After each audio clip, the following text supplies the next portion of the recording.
Many parents are wondering what the purple tier means for schools and if reopening timelines will change. Some students are slated to head back to campus this week as part of small pilot programs at their schools. News 8's Elizabeth Sanchez has more from Encinitas, where elementary schools have been open and will stay open.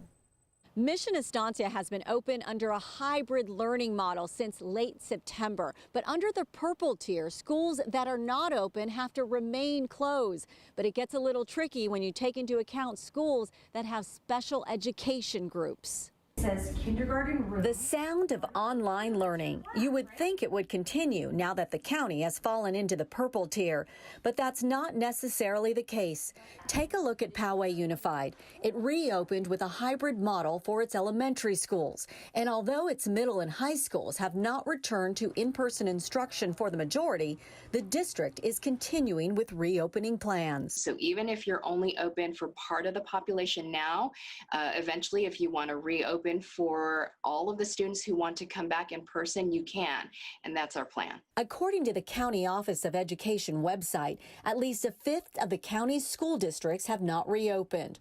Fallbrook remains closed, and La Mesa Spring Valley was planning to reopen later this month.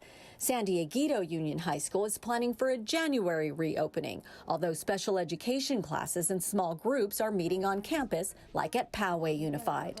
Whether small groups, hybrid models, etc. And so we are considered open, and so we can continue with our reopening. Some think it's a bit of a loophole, so it's easy to see why many are confused. My Instagram poll confirms it. I think this entire process has been really confusing, and I totally understand that there's confusion out there. You know, for us as a school district trying to navigate this, interpret all the different guidelines and health restrictions. One way to look at it is schools that did not reopen at all will have to stay closed until the county climbs back into the red tier and stays there for 2 weeks. But this applies for individual schools, not districts. Now for sports, many schools are planning for a December season, but we're waiting to hear from the California Interscholastic Federation on that. For more information on schools, just go to our help button. Thanks, Elizabeth.